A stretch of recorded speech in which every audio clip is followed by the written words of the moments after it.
일본 최고 명문 게이오 대학병원이 발칵 뒤집혔습니다. 한 간호사의 파격적인 결정 때문이었어요. 6년간 성실히 일해온 타나카 아야코가 갑자기 사직서를 제출한 거였습니다. 더 놀라운 건 그녀가 한국으로 떠났다는 사실이었어요. 도대체 무슨 일이 있었던 걸까요?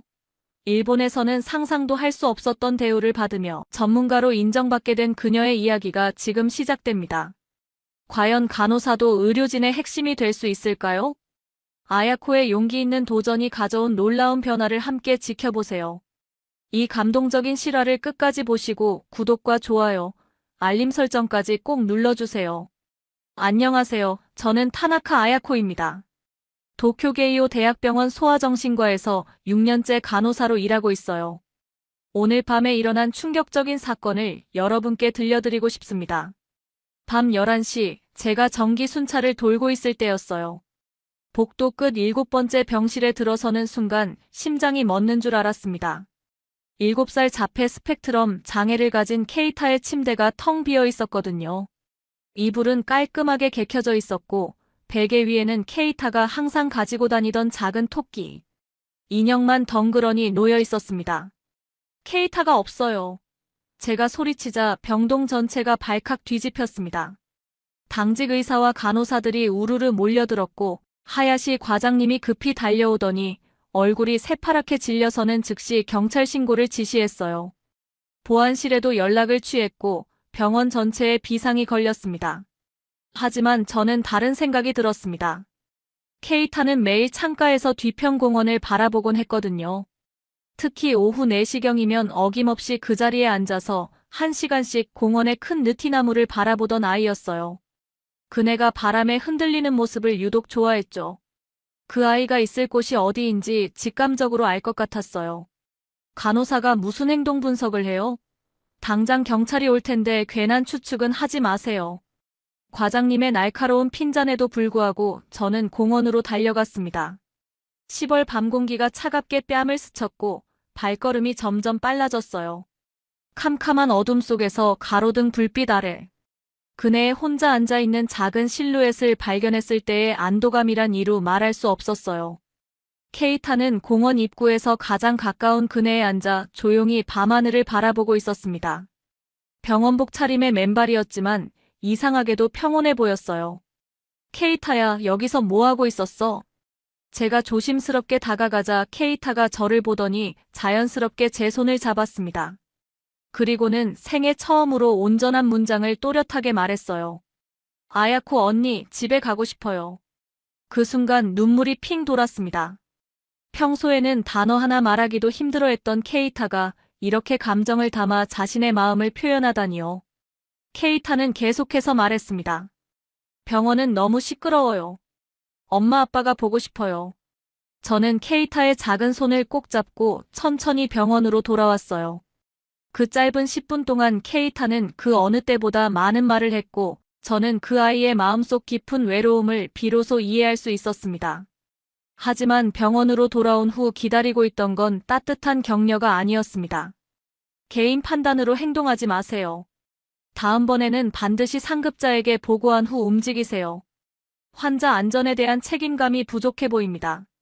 하야시 과장님의 차가운 질책이 가슴을 깊숙이 찔렀어요. 케이타를 찾아낸 것보다는 절차를 위반한 것에 더 초점이 맞춰져 있었습니다. 그날 밤 집에 돌아와서도 케이타의 맑은 목소리가 계속 귓가에 맴돌았습니다. 아이가 저에게 진정으로 마음을 열었다는 기쁨과 감동보다는 그 소중하고 의미 있는 순간이 단순한 문제 상황으로만 치부되는 현실이 더욱 답답하고 서글펐어요. 정말 간호사는 단순히 지시받은 업무만 기계적으로 수행해야 하는 걸까요? 아이들의 마음을 이해하고 진심으로 다가가려는 노력조차 월권 행위가 되는 건가요? 다음 날 아침 8시 정기 회진 시간이었습니다. 타무라 교수님을 필두로 하야시 과장님, 레지던트 선생님들이 케이타의 병실로 들어왔어요. 저는 밤새 정리해둔 케이타의 행동 관찰 기록을 들고 기다리고 있었습니다. 교수님, 케이타에 대해 보고 드릴 것이 있습니다. 제가 용기를 내어 말씀드렸어요. 어젯밤 사건을 통해 이 아이의 행동 패턴을 분석해봤는데요. 소음에 극도로 민감하고 자연 환경에 대한 강한 욕구를 보입니다. 타무라 교수님이 차갑게 쳐다보며 말했습니다. 간호사는 객관적인 사실만 보고하세요. 행동에 대한 해석은 의사의 전문 영역입니다. 당신은 투약 시간이나 식사량 같은 기본 관찰만 기록하면 돼요. 회진이 끝난 후 저는 케이타에게 그림 그리기를 제안했습니다. 어젯밤 공원 풍경을 그려보면 어떨까 싶었거든요. 케이타는 망설였지만 크레용을 건네주자 조심스럽게 받아들었어요. 그 아이가 그린 공원 그림은 정말 놀라웠습니다. 느티나무의 잎사귀 하나하나까지 세밀하게 표현했고 그네의 채인 고리도 정확한 개수로 그려냈어요. 7살 아이의 그림이라고는 믿기 어려울 정도로 정교했습니다. 와, 케이타야. 정말 잘 그렸구나. 제가 진심으로 칭찬하자 케이타가 환하게 웃었어요. 아야코 언니가 있으면 무섭지 않아요. 병원이 시끄럽지 않게 느껴져요. 그 순간 제 가슴이 뭉클해졌습니다. 하지만 그때 하야시 과장님이 나타났어요. 타나카 간호사, 지금 뭐하고 있나요? 업무 시간에 환자와 놀고 있는 건가요? 그림은 전문 미술 치료사가 할 일입니다. 간호사가 치료 영역에 개입하면 안 되죠. 케이타가 그린 그림을 과장님이 가져가려 하자 케이타가 갑자기 울음을 터뜨렸어요. 제 그림이에요. 아야코 언니 주는 거예요. 과장님은 케이타를 달래지도 않고 그림을 가지고 나가버렸습니다. 점심시간에 동료들과 식사하며 오늘 일을 이야기했어요. 사토 선배가 한숨을 쉬며 말했습니다. 아야코, 너무 깊이 관여하지 마. 우리는 시키는 일만 정확히 하면 돼. 괜히 나서다가 문제만 생겨. 미즈키 동기도 거들었어요. 맞아, 의사들은 간호사가 자기 영역 침범하는 걸 제일 싫어해. 특히 타무라 교수는 더 그래. 조용히 지내는 게 상책이야. 동료들의 조언이 현실적이라는 건 알았지만 석연치 않았어요. 그날 오후 케이타가 또다시 병실에서 사라졌습니다. 이번에는 저도 즉시 찾지 못했어요. 병원 곳곳을 뒤져봤지만 케이타는 보이지 않았고 결국 경찰까지 출동했습니다. 4시간 만에 병원 뒤쪽 주차장에서 쓰레기통 뒤에 웅크린 케이타를 발견했어요. 아이는 완전히 위축되어 있었고 누가 말을 걸어도 대답하지 않았습니다. 제가 손을 내밀어도 피하기만 했어요. 어젯밤 그렇게 마음을 열었던 케이타가 다시 자신만의 세계로 돌아가 버린 것 같았습니다. 타무라 교수님이 저를 호출했습니다. 타나카 간호사, 케이타 환자 관리에 문제가 있어 보입니다. 이틀 연속 무단 이탈이라니, 이건 명백한 관리 소홀이에요. 다른 병동으로 이동을 고려해봐야겠습니다. 그날 밤 집에서 저는 깊은 혼란에 빠졌습니다. 정말 제가 잘못하고 있는 걸까요? 아이들과 소통하려는 노력이 오히려 독이 되는 건가요? 하지만 케이타가 저에게 보여준 순수한 미소와 신뢰의 눈빛을 잊을 수가 없었어요. 일주일 후 저는 환아들을 위한 미술치료 프로그램을 제안하기로 결심했습니다. 케이타의 그림 실력을 본 후 다른 아이들에게도 도움이 될 거라는 확신이 들었거든요. 밤새 자료를 조사하고 구체적인 계획서를 작성했어요. 의료진 회의 시간에 저는 용기를 내어 손을 들었습니다. 교수님, 소아정신과 환아들을 위한 미술치료 프로그램을 제안하고 싶습니다. 케이타를 비롯해 여러 아이들이 그림을 통해 감정 표현을 더 쉽게 할 수 있을 것 같아요. 회의실이 갑자기 조용해졌어요. 타무라 교수님이 안경을 벗고 저를 쳐다봤습니다. 간호사 주제의 치료 계획을 세우다니 놀랍네요. 당신은 약물 투여나 제대로 하세요. 미술치료는 전문 자격을 가진 치료사가 하는 일입니다. 다른 의사들이 웃기 시작했어요. 하야시 과장님도 고개를 저으며 말했습니다. 타나카 간호사, 당신의 열정은 인정하지만 간호사에게는 간호사의 역할이 있어요. 선을 넘지 마세요. 제가 준비한 계획서는 아예 받아보지도 않았습니다. 그런 시간에 환자 차트나 제대로 정리하세요. 레지던트 선생님 중 한 분이 비웃듯 말했어요. 간호사가 무슨 치료 프로그램을 만들어요. 점심시간에 동료 간호사들도 냉담했습니다. 아야코, 너무 나서지 마. 우리는 그냥 시키는 일만 하면 돼. 사토 선배가 짜증 섞인 목소리로 말했어요. 괜히 의사들 기분 나쁘게 해서 우리까지 피해보겠어. 미즈키도 한숨을 쉬었어요. 정말 왜 그래? 간호사가 설칠 자리가 아니야. 그냥 조용히 일이나 하자. 동료들의 차가운 반응이 가슴을 찔렀습니다. 아무도 제 마음을 이해해주지 않았어요. 그날 오후 케이타가 세 번째로 병실을 벗어났습니다. 이번에는 저도 찾지 못해 4시간 만에 경찰이 발견했어요. 케이타는 병원 옥상 계단에 웅크리고 있었는데 완전히 겁에 질린 상태였습니다. 타무라 교수님이 저를 호출했어요. 타나카 간호사, 케이타 관리를 제대로 못하고 있어요. 3일 연속 무단 이탈이라니 이건 심각한 문제입니다. 다른 병동으로 옮기는 게 좋겠네요. 교수님, 케이타는 환경에 민감한 아이라서. 제가 변명하려 했지만 교수님이 손을 들어 제지했어요. 변명은 됐고 내일부터 내과 병동으로 이동하세요. 소아정신과는 당신에게 맞지 않는 것 같아요. 그날 저녁 집에 돌아와서 눈물이 쏟아졌습니다. 정말 제가 틀렸던 걸까요? 아이들을 도우려는 마음이 잘못된 건가요? 케이타의 그림을 떠올리며 밤새 울었어요. 다음 날 아침 케이타가 저에게 다가왔습니다. 아야코 언니, 어디 가요? 내일부터 다른 곳에서 일하게 됐어. 제가 답하자 케이타가 울기 시작했어요.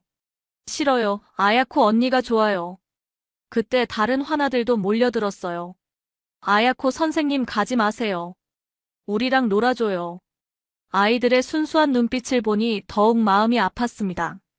제가 이 아이들에게 필요한 존재였다는 걸 느꼈거든요.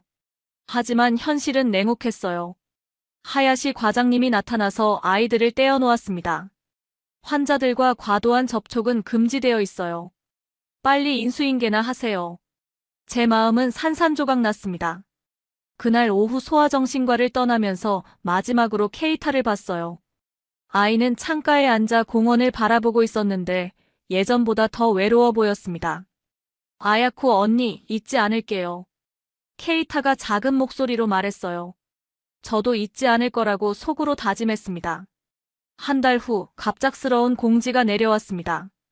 한국 서울아동병원과의 교류 프로그램이었어요. 소아정신과 경험이 있는 간호사 1명을 파견한다는 내용이었습니다. 원래 참가 예정이던 야마다 선배가 급작스럽게 결혼을 하게 되면서 기회가 저에게 돌아온 거였어요. 하야시 과장님이 저를 호출했습니다. 타나카 간호사, 한국 교류 프로그램에 참가할 의향이 있나요? 솔직히 말하면 다른 적당한 인력이 없어서 당신을 추천하게 됐어요. 한 달간 서울아동병원에서 근무하게 됩니다. 저는 잠시 망설였어요. 한국이라는 낯선 나라, 언어도 다르고 문화도 다를 텐데. 제가 잘할 수 있을까요? 하지만 이곳에서의 답답함을 벗어날 수 있는 기회라는 생각이 들었습니다. 네, 참가하겠습니다. 제가 대답하자 과장님이 의외라는 표정을 지었어요. 한국은 일본보다 더 보수적일 텐데 괜찮겠어요? 거기서 무슨 일을 하려고 해도 제약이 많을 거예요. 동료들도 걱정 섞인 시선으로 바라봤습니다. 아야코, 정말 괜찮겠어? 언어도 통하지 않을 텐데. 사토 선배가 물었어요. 미즈키도 고개를 저었습니다. 한국 의료진들은 위계 질서가 더 엄격하다던데 거기서 무슨 일을 하려고. 하지만 저는 마음을 굳혔어요. 뭔가 변화가 필요했거든요. 이곳에서는 제 목소리가 들리지 않았지만 다른 곳에서는 어떨지 궁금했습니다. 한국어 회화책을 사서 밤마다 공부했어요. 출발 전날 밤 케이타가 꿈에 나타났습니다. 아야코 언니, 새로운 곳에서도 아이들을 도와주세요. 꿈속에서 케이타가 환하게 웃으며 말했어요. 그 꿈을 꾸고 일어나니 용기가 생겼습니다. 서울행 비행기 안에서 저는 긴장과 기대가 뒤섞인 기분이었어요. 창밖으로 보이는 서울의 모습은 도쿄와 비슷하면서도 달랐습니다. 인천공항에 도착했을 때 김소영 수간호사님이 반갑게 맞이해 주셨어요. 아야코 씨, 안녕하세요. 일본 소아정신과 경험을 많이 배우고 싶어요. 편하게 지내세요. 김수간호사님의 따뜻한 인사말이 마음을 놓게 해주었어요. 한국어가 서툰 저를 배려해 천천히 말해주시는 것도 고마웠습니다. 서울아동병원에 도착한 첫날 회의실에서 의료진들을 만났어요. 박지훈 과장님을 비롯해 여러 선생님들이 계셨는데 분위기가 도쿄의 병원과는 확연히 달랐습니다. 아야코 선생님의 임상 경험을 듣고 싶습니다. 어떤 케이스들을 담당하셨나요? 박 과장님이 물으셨어요. 선생님이라는 호칭에 저는 깜짝 놀랐습니다. 일본에서는 단 한 번도 들어본 적 없는 말이었거든요. 저는 그냥 간호사인데요. 제가 당황해서 말하자 박 과장님이 웃으며 답했어요. 간호사 선생님도 중요한 의료진이에요. 당신의 경험과 의견이 궁금합니다. 그 말에 가슴이 따뜻해졌어요. 회의가 끝난 후 김수 간호사님이 병동을 안내해 주셨습니다. 여기 아이들은 어떤가요? 제가 물었더니 김수 간호사님이 미소를 지으며 답했어요. 일본 아이들과 비슷할 거예요. 모두 사랑과 관심이 필요한 소중한 아이들이죠. 그날 밤 숙소에서 일기를 썼어요. 오늘 하루만으로도 뭔가 달라질 수 있을 것 같다는 희망이 생겼습니다. 처음으로 선생님이라는 호칭을 들었고 제 의견을 물어보는 의사를 만났어요. 혹시 이곳에서는 정말 달라질 수 있을까요? 둘째 날 병동 라운딩에서 저는 8살 ADHD 화나민준이를 만났습니다. 극심한 산만함과 충동성으로 치료가 어려운 상태였어요. 민준이는 계속 자리에서 일어나 돌아다니며 다른 환아들을 방해하고 있었습니다. 박 과장님이 고민스러운 표정으로 말씀하셨어요. 민준이가 집중할 수 있는 특별한 방법이 있을까요? 약물 치료만으로는 한계가 있어서 고민이에요. 다른 아이들에게도 영향을 주고 있어서 더욱 걱정스럽습니다. 저는 조심스럽게 제안했습니다. 일본에서 비슷한 케이스의 음악을 활용해봤어요. 리듬감이 집중력 향상에 도움이 되더라고요. 특히 규칙적인 박자는 ADHD 아이들의 뇌파를 안정시키는 효과가 있었습니다. 정말요? 구체적으로 어떤 방법인가요? 박 과장님이 진지하게 물으셨어요. 일본에서는 이런 질문을 받아본 적이 없었는데 여기서는 제 의견을 정말로 듣고 싶어 하는 것 같았습니다. 메트로놈을 이용해서 일정한 박자를 들려주면서 그림 그리기나 퍼즐 맞추기를 하게 해봤어요. 처음에는 3분 정도였지만 점차 시간을 늘려갔죠. 제가 설명하자 김수 간호사님도 관심을 보였습니다. 좋은 아이디어네요. 한번 시도해보죠. 박 과장님이 즉시 동의하셨어요. 일본에서라면 상상도 할 수 없는 일이었습니다. 간호사의 제안이 이렇게 쉽게 받아들여지다니요. 1시간 후 음악 치료 세션이 시작됐어요. 민준이는 처음에는 여전히 산만했지만 메트로놈 소리에 점차 집중하기 시작했습니다. 리듬에 맞춰 손을 움직이며 그림을 그리는 모습이 신기했어요. 와, 정말 집중하고 있어요. 김수 간호사님이 놀라며 말했습니다. 30분 동안 민준이는 한자리에 앉아서 리듬에 맞춰 그림을 완성했어요. 이전에는 3분도 앉아있지 못했던 아이였는데 말이에요. 박 과장님이 결과를 보고 감탄했습니다. 정말 효과적이네요. 이 방법을 정식 프로토콜에 포함시키면 어떨까요?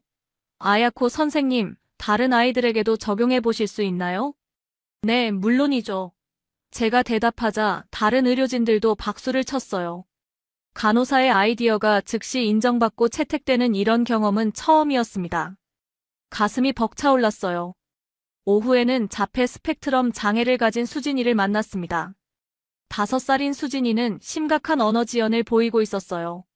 거의 말을 하지 않고 자신만의 세계에 갇혀 지냈습니다. 수진이에게는 어떤 접근이 좋을까요? 이정은 레지던트 선생님이 물었어요. 일본에서라면 간호사에게 이런 질문을 하지 않았을 텐데 여기서는 자연스럽게 제 의견을 구했습니다. 케이타라는 비슷한 아이가 있었어요. 그 아이는 그림을 통해 감정을 표현하더라고요.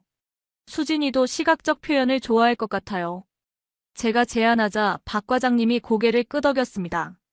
그럼 내일부터 미술 활동을 포함시켜보죠. 아야코 선생님이 직접 해주실 수 있나요?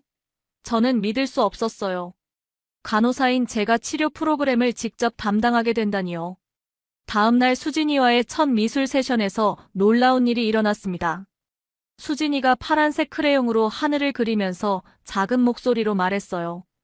예쁘다. 몇 개월 만에 처음 하는 말이었습니다.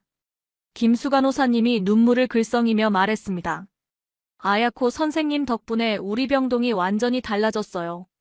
아이들이 이렇게 빨리 변화하는 모습을 본 적이 없어요. 정말 고맙습니다. 그날 밤 숙소에서 저는 일기에 썼어요. 드디어 제가 할 수 있는 일을 찾았습니다. 여기서는 간호사도 치료의 주체가 될 수 있어요. 아이들의 웃음소리가 제 마음을 가득 채웁니다. 일주일 후 저의 제안으로 통합 케어 프로그램이 정식으로 시작됐습니다. 미술, 음악, 놀이를 결합한 전인적 치료법이었어요. 박 과장님이 직접 프로그램명을 지어주셨습니다. 마음 열기 프로젝트라고 했어요. 의료진 회의에서 제가 발표를 하게 됐습니다. 아이들의 정서적 안정이 우선되어야 한다고 생각해요. 약물보다 환경적 접근이 더 중요할 때가 많습니다. 특히 자폐 스펙트럼이나 ADHD 아이들에게는 더욱 그래요. 의사 선생님들이 진지하게 경청해 주셨어요. 박 과장님이 고개를 끄덕이며 말했습니다. 간호사 선생님들의 임상 관찰이 가장 정확해요. 의사는 아이들과 함께하는 시간이 부족하니까요.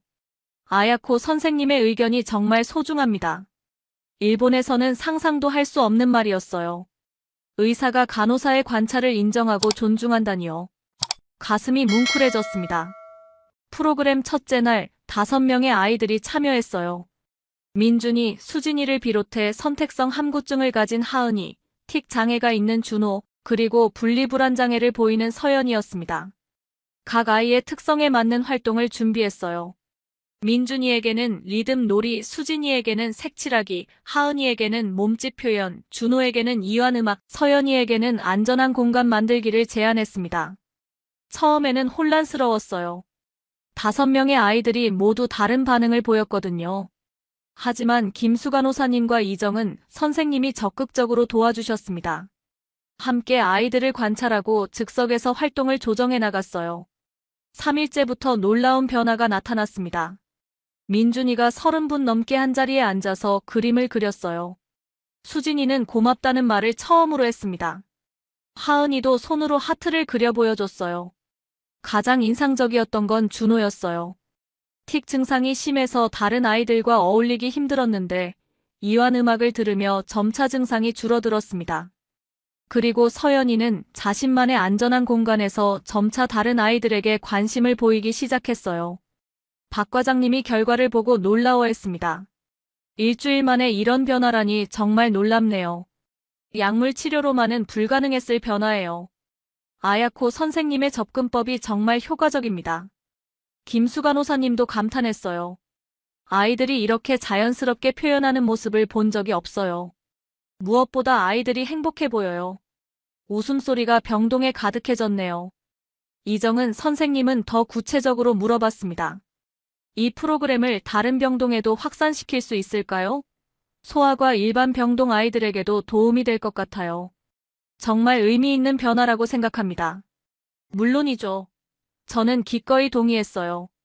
각 아이의 특성을 파악하는 게 가장 중요해요.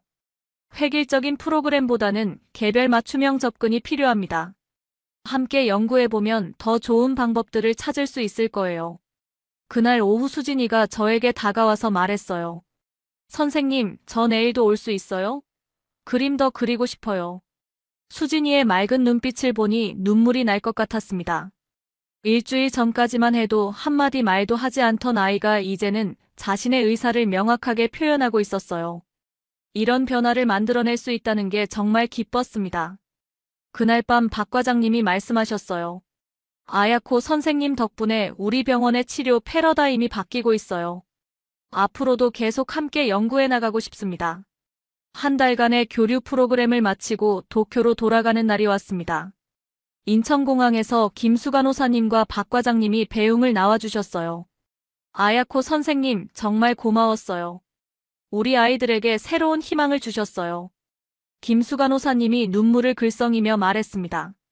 박 과장님도 진심 어린 인사를 건네주셨어요. 언제든 다시 오세요. 우리 병원에서 함께 일할 수 있다면 정말 좋겠어요. 아야코 선생님 같은 분이 우리에게는 꼭 필요합니다. 비행기 안에서 서울에서의 한 달을 되돌아봤어요. 처음으로 선생님이라 불렸고 제 의견이 존중받았으며 아이들과 함께 만든 치료 프로그램이 실제로 효과를 거두었습니다. 꿈만 같았어요. 하지만 도쿄 하네다 공항에 도착하는 순간부터 무거운 마음이 들었습니다. 다시 예전의 현실로 돌아가야 한다는 생각에 발걸음이 무거웠어요. 병원 복귀 첫날 모든 게 예전과 똑같았습니다. 하야시 과장님이 차갑게 말했어요. 한국에서 뭘 배웠는지 모르겠지만 여기서는 우리 방식대로 하세요.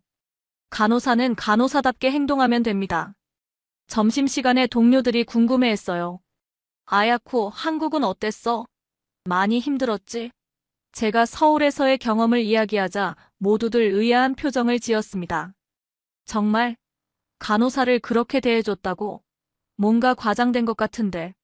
사토 선배가 반신반의하며 말했어요. 미즈키도 고개를 저었습니다. 한국이 일본보다 더 보수적인 곳 아냐? 이상하네. 며칠 후 정기회의에서 저는 용기를 내어 서울의 통합 케어 프로그램을 제안했습니다. 한국에서 정말 효과적이었던 방법이 있어요. 미술과 음악을 결합한 치료법인데 아이들의 반응이 놀라웠습니다. 타무라 교수님이 차가운 시선으로 바라봤어요. 우리나라 의료진 수준을 무시하는 건가요? 외국 것이라고 다 좋은 건 아니에요. 한국 병원에서 몇 주 있었다고 전문가가 된 줄 아나요? 다른 의사들도 웃음을 터뜨렸습니다. 한국에서 간호사를 선생님이라 불러줬다고 기분 좋아하는 거 아냐? 레지던트 선생님이 비꼬듯 말했어요. 여기서는 현실을 직시하세요. 제가 준비한 자료들은 아무도 보려 하지 않았습니다. 그런 걸로 시간 낭비하지 말고 원래 업무나 제대로 하세요. 하야시 과장님이 일축했어요. 결정적인 순간이 왔습니다.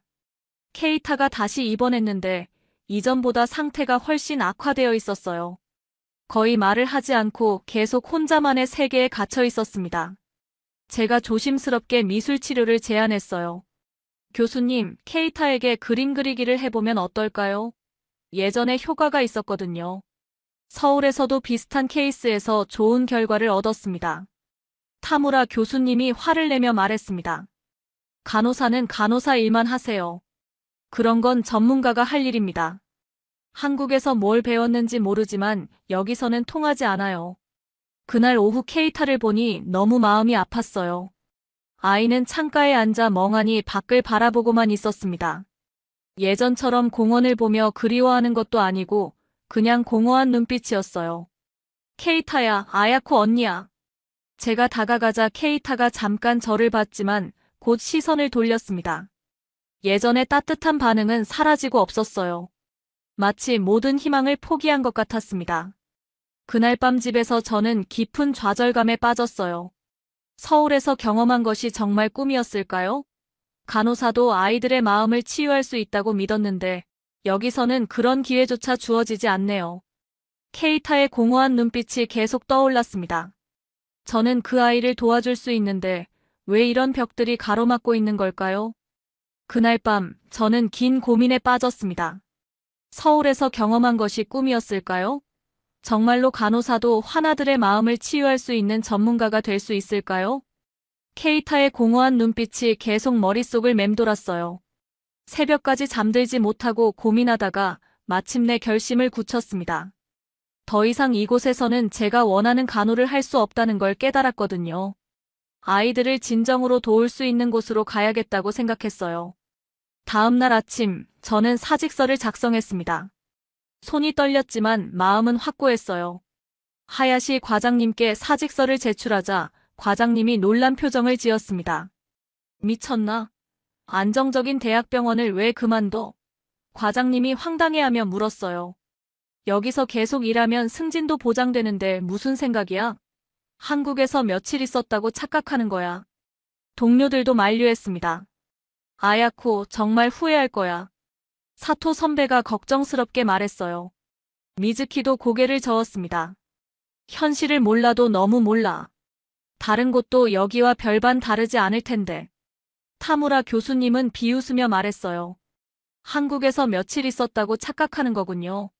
현실을 몰라도 너무 몰라요. 간호사 주제에 무슨 큰일을 할 수 있다고 생각하나요? 하지만 제 마음은 이미 정해져 있었습니다. 박지훈 과장님께 연락을 드렸더니 반가운 소식이 기다리고 있었어요.